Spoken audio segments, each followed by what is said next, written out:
好啦，上次咧剪咗一次咧，咁啊，上次就太求其啦，點解冇咗材料咁？今次咧重剪多次，咁啊重剪翻場入邊發生咩事啦？咁今日呢個咧就係荃灣廣場嘅百老匯，咁我講一次啦。咁啊場外咧就係商場通道嘅兩邊嚟嘅，所以咧係經常性係人來人往，好多人嘅。咁啊好啦，其實冇有介紹啊，總之入場去中間啦。咁啊近商場嗰邊咧就有個人手售票處啦，對面有小食部啦、預告電視啦、咁啊預告電視好細部啦。咁入場口另一邊咧就係呢個自助售票處啦。好，搞掂入場係啦。咁啊個等候區咧就真係唔係好大啫，個廁所就幾清潔。好啦，咁啊其實就係咁嘅啫。咁啊入個院入邊啦，上次咧就冇提嗰啲嘢啦。咁啊因為上次咧冇圖，咁我哋今次再去多次咧就去大院啦、二院啦攞咗嘢睇啦。咁啊個座有啲硬啦，咁個背脊嗰度咧就挨唔到後啦，咁啊個斜度都夠嘅。跟住個牆身咧得啲行數咧真係好單調。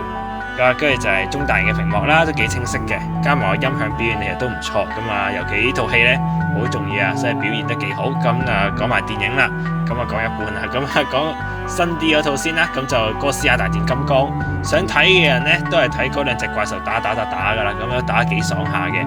個 CG 技術咧都好正，咁啊唔似假嘅。咁啊另外香港都拍得好靚啦，拍到香港魅力出嚟。不過咧我建議如果你可以打爆埋個正種咧，咁就好啦。咁仲有呢個想睇 IMAX 版啊或者 4D 版咁嘅我就咁啊，我諗呢啲會爽啲啦。不過呢，我就唔想再睇翻同一套戲，咁啊有少少悶啊，再睇一套，再睇一次。咁你又講埋上次嗰套啦，就係《極地守護犬》。咁啊，我有本原著嘅，亦都係一本好中意嘅故事。咁個原名就係個 The Call of the Wild，即係叫野性的呼喚。咁啊，佢結局呢，其實改幾多嘢嘅，不過佢原版個結局呢，係其實幾殘忍嘅，咁所以就唯有咁改啦。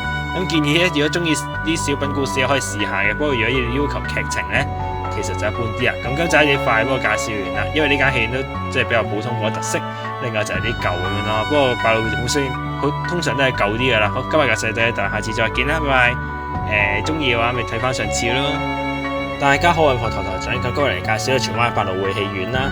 咁因為今次嘅圖咧真係好少啊，所以今集咧就係簡單介紹下啦。咁雖然比較普通啦，因為出入口嘅位置嚟嘅間戲院，咁所以就冇乜特別嘅設計嘅。咁就喺出邊睇咧，就右邊見到自助售票機啦，同埋一啲電影嘅介紹版。咁另一邊咧就係售票處同埋小食，咁啊都係一般嘅設計啊。咁我唔會買嘢食噶啦。咁啊入場嘅口咧就比較隱蔽啦，喺中間啲嘅。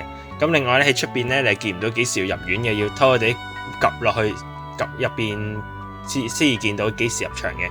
咁呢點要扣下分。咁啊等候區咧就大係咁樣啦，有啲凳咧有洗手間啦。咁個洗手間咧其實係普通嘅裝修嚟嘅啫噶嘛。入場啊就係寫喺呢塊板度嘅啫，冇噶啦。咁另外由於有人咧阻止咧喺等候區唔可以影相啊，咁啊喺等候區俾人截咗，所以咧就剩低我自己吹啦算啦，冇相噶啦各位。咁入到場咧個四院就比較細啦，叫中型咁啦。咁啊屏幕唔係好大啦，咁音響都 OK 嘅。應該係個電影唔係太震撼，所以就覺得好似冇乜特別。咁比較好咧就係因為疫情咧，咁啊座位就逐個兩個咁隔開咗。咁啊 UA 係成排隔嘅，咁啊都可以聚埋一齊咁樣啦。咁開播之後咧，亦都將隔離寫行水燈較暗咗嘅，係幾好嘅。咁要冇圖咧，我就費事講咁多嘢啦。咁啊，就講電影啦。電影咧今日睇呢套就係《極地守護犬》。其實因為屋企有呢本書嘅原著，先會走去睇呢套戲嘅啫。咁原名咧係《The Call of the Wild》，即係英文戲嚟嘅。咁中文咧我會譯做《野性的呼喚》嘅。咁因為好似都有人俾呢個《極地守護犬》呢個劇名咧就誤導咗。咁其實原書咧係我其中一本最中意睇嘅書嚟噶。呢個 Alpha DSC 嘅唔好學啊。咁對我學過睇過原著嘅咧就覺得改編唔係100%一樣啦。咁啊應該係為咗令個電影比較一級嘅。咁如果佢忠於原著咧，套戲係 2A 嘅啦，因為嗰原著係有啲隻狗咧就會殺咗啲人啊，又殺咗啲狗咁嘅鏡頭嘅。咁啊建議我中意小品電影嘅可以試下。咁要求劇情嘅話咧，呢套嘢就麻麻地啦。咁總結翻戲院啦，好一般，普通咗好多。畢竟都好多年㗎啦，呢個亦都係我細個嘅時候好中意去嘅戲院，係成日去嘅戲院。不過細個咧都好少睇戲嘅啫。咁啊總體咧就係俾個3分啦，咁就好過海都少少。咁啊海都減分減到2.8啦嚇。今日介紹就到呢度啦，下次再見，拜拜。